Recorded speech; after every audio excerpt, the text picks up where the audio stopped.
So, we're getting towards the end of proceedings. Next, we will hear from Berry Marttin, Managing Board Member, Wholesale and Rural, Rabobank, Netherlands. Berry will share his vision around the drivers of the global food system transitions.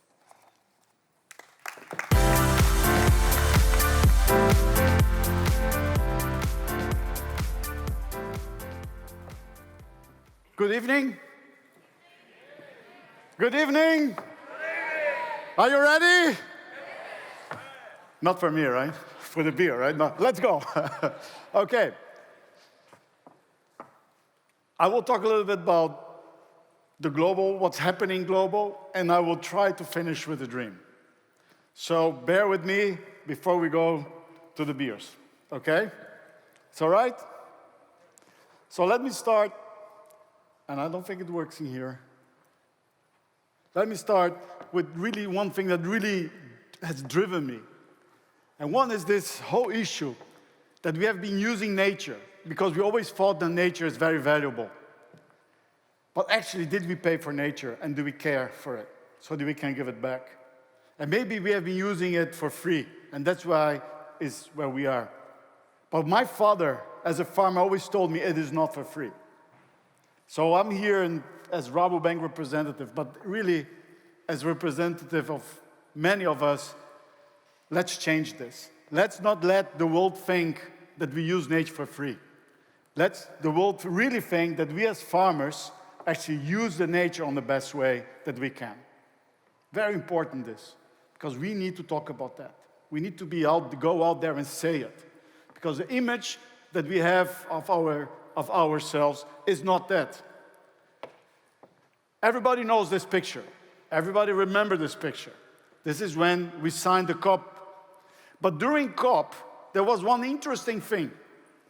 You know, we have, as for food industry, we have been told that we emit 12 gigatons of greenhouse gases and that we pollute 20% of the world.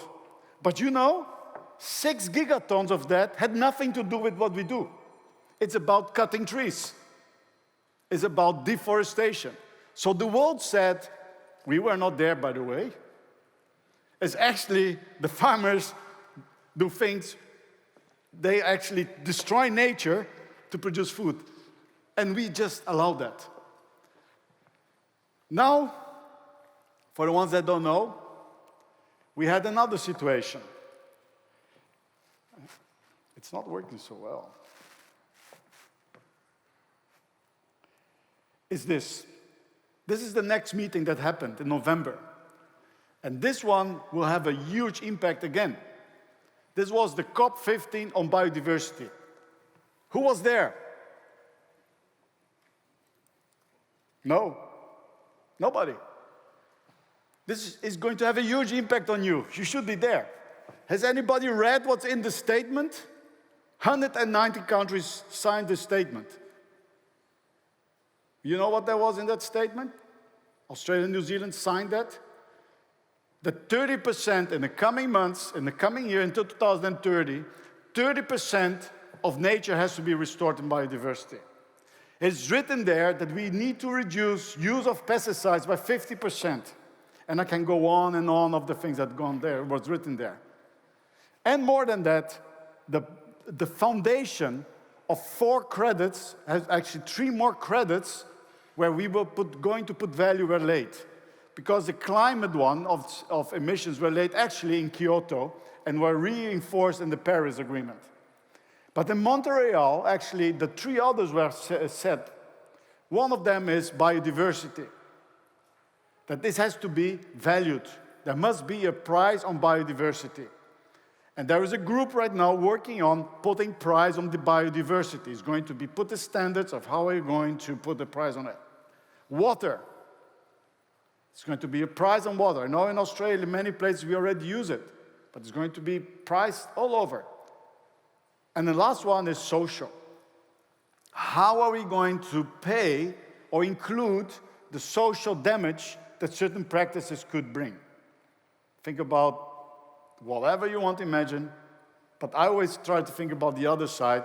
how can we do social and have the positive outcomes of society that we actually are looking for. But not always it has been positive. But so, this was in November last year.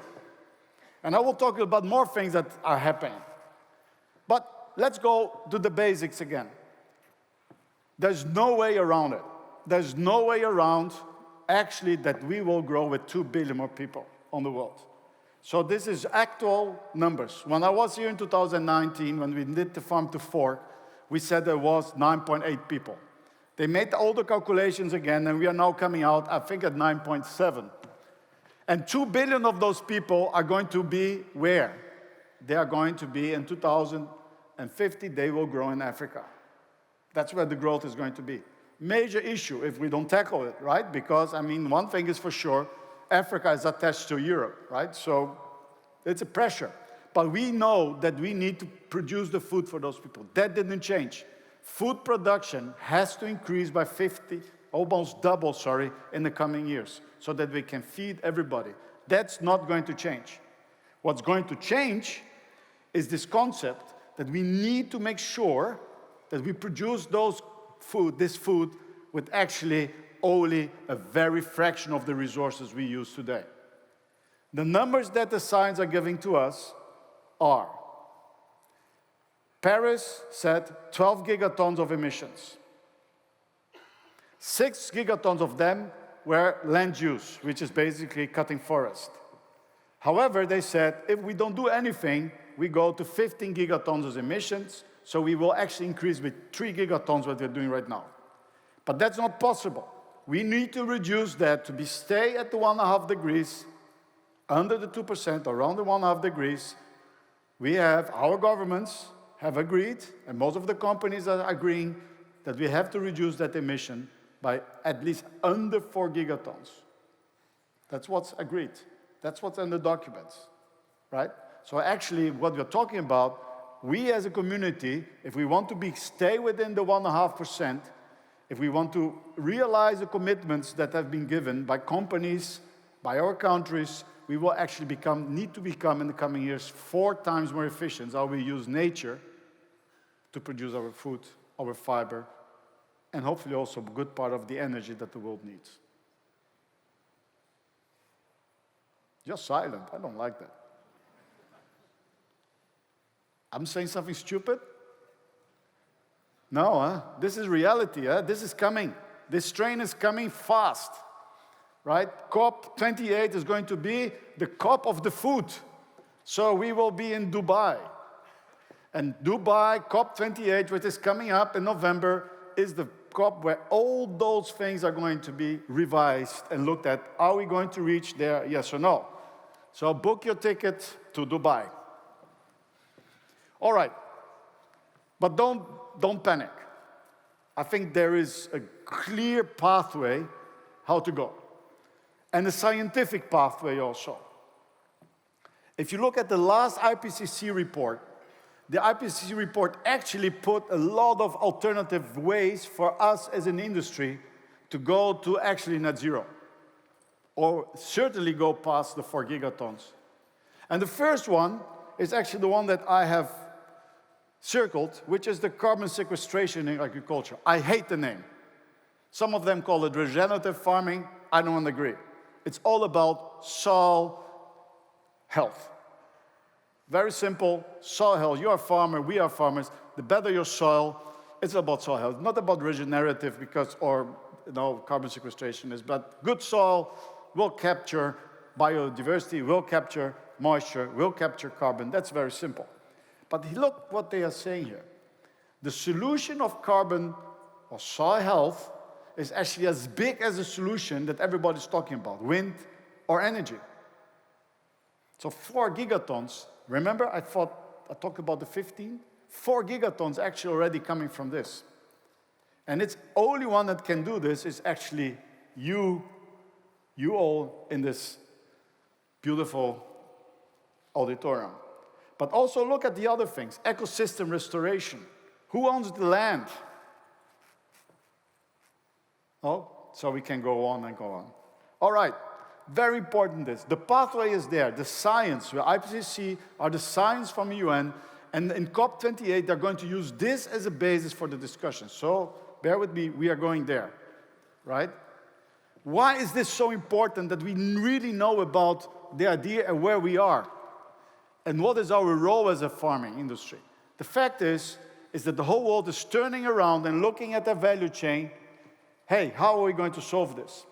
So the retail business, the retailers represented here, they actually, because you know what Scope 3 is, right? So that's their value chain. They turn around and look at their value chain. And 97% of all emissions, of Scope 3 emissions of the retailers, actually comes from the farm. So where is the processing industry? Where is the retail industry going to look for getting better? Where they're going to look for the net zero they are looking for? At the farm. But it's also the farm is the only place where we can, on a good way, bring back and can reduce the emissions. And look at this here. Already here in Australia, almost 50% of your retailers, I know there are not many here, but they're still there, right? They're actually already committing to reduce the emissions within, right, the planetary boundaries that were agreed in the Paris Accord. And certainly they will also sign for the Montreal Biodiversity Pledge, which is coming up. Yeah. I'm not doomsaying, because I hope that I also immediately told you, right, that the solution is also at your place, right? So you hold the key. Who knows what SBTI is? Who has read what has been issued in September in the SBTI? I see here my colleague, here's my risk manager, I should know, right? SBTI flag issued in September is going to have a huge impact on all of you. SBTI flag, and also look at the companies that are committing to SBTI. Already almost 5,000 companies around the world have committed to SBTI. And SBTI and flag, which stands for Forest, Land and Agriculture, is actually setting the pathways of every region and every commodity. In September, SBTI issued for 26 regions and 11 commodities the pathways that they will put and make those companies accountable to follow. And those pathways are, if you want to come to 1.5% in 2050, per region and per commodity, what are the pathways that we expect to go? And very important, and I will give you one example here. I don't know why it's not going. Okay. Is those pathways, they will tell very clearly for every commodity what is the emissions intensity expected per kilo. The ones that have been here know that I think metrics are very important. The ones that have been here in 2019, it will tell a little bit about it. It's not the best metrics because it's kilo emissions per kilo or per ton or per weight. And I'm a more fan about emissions by nutrition. Okay. Because we don't survive as human beings by kilos, we survive about balanced nutrition. But this is where we are right now with the science, okay? And this gives you an example that this is where companies of your value chain, the supermarket and the ones you supply to, will be held accountable in the pathways of going to sustainability. So the SBTI flag pathways. And many companies right now are getting accredited to become SBTI flag compliant organizations. And I showed you some of the organizations that are there. And those commitments is going to be very simple. So please, you need to know where you are in this pathway. Are you above? Are you under? Where are you? Because when you're going to supply, where you're going to supply in your value chain, the question is going to ask you, where are you? What is your emissions intensity? Right? How much you emit as a farm per kilo that you're emitting. It's going to happen. It's just the way it's going to be. And there are targets, and I said there are targets for on-farm reductions, and 10% in beef in the coming till 2030. And this goes on to 2050. I could go on. But those targets are being set and they're being cleared and they have been scientifically approved. There will be now in the COP28 one more round, and in COP28, actually the question is going to be, what can we offset or not in the value chain of the carbon credits that you have? That's the discussion. There's no actually agreement right now exactly on how to use. What happens if I'm under the pathway? Can I get that carbon and sell it? Or do there's no decision, because otherwise the science say it doesn't make sense to sell that carbon because otherwise it doesn't compensate somewhere else. The industry is saying, please let us sell the carbon so that we can finance to go faster. So this is a tension which is there right now, and we're going to be solved, hopefully, in the COP28. Then, I go to the metrics matter, because we're still talking about kilograms emissions, right? And we all know, right, emissions per kilo is a lot of things that emit, but there's no nutrition, right? So if you think about the soy drink, there's not a lot of nutrition in there. That's why, it has a low footprint. If you look at the nutrition density of milk towards soy drink, it's a much better density, right? So always, if you look at the right metrics, you would choose, because there's much more nutrition in milk than in soy. But nowadays, that's not the impression that people have, because we're not talking the right thing. However, there is already some hope. In the supermarkets, Stefan, in Belgium, is the only country in the world right now. Stefan, Belgium really is advanced, right? So thank you for that. There you go to the supermarket, they already will have nutritional value, and you will see an eco score label.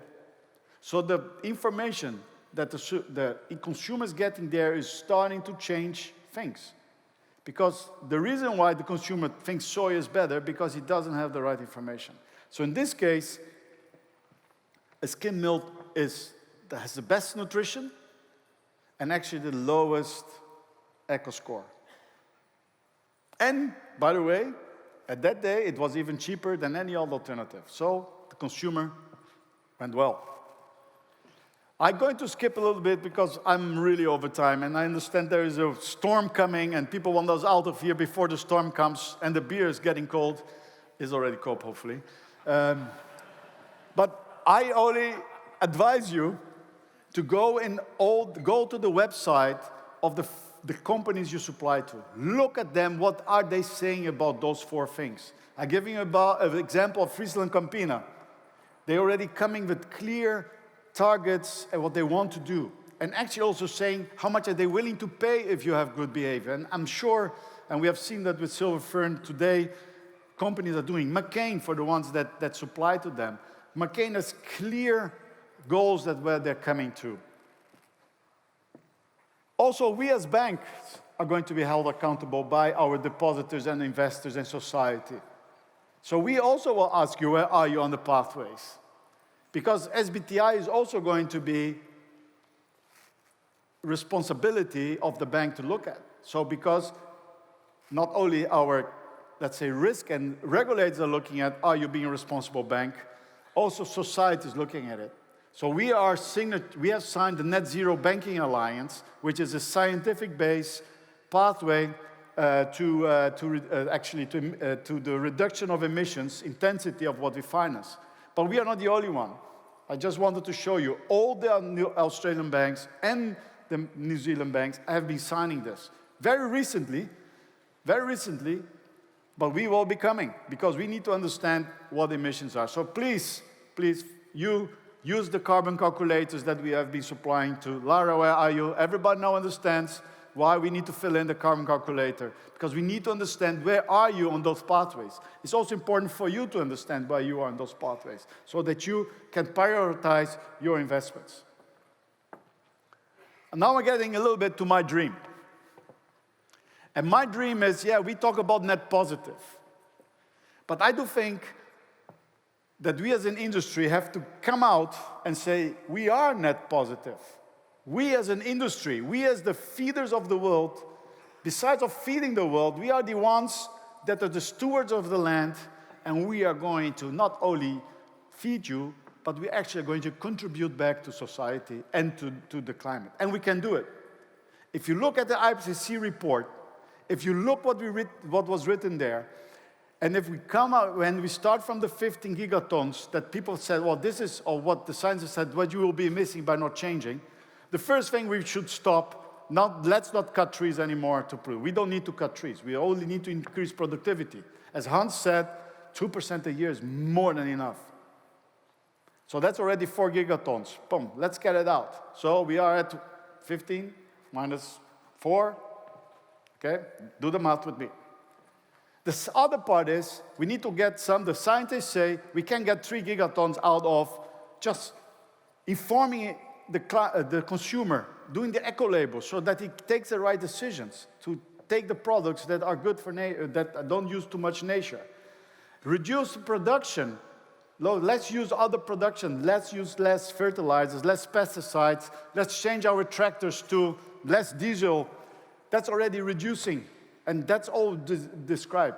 Half food waste, that's already 3 gigatons. That's what the IPCC is saying. So I'm already getting, what? 15 minus 4 minus 3, almost getting there, right? Then we have the carbon sequestration, right? The soil health, it's something, they say, something there, but it should be around 4 gigatons. So getting closer to 0, right? It's all things that we can do.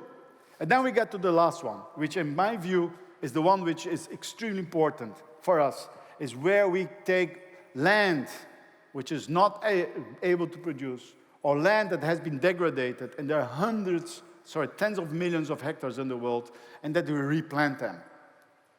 We replant them with trees and let them grow and sell those carbon credits, right, for the industry.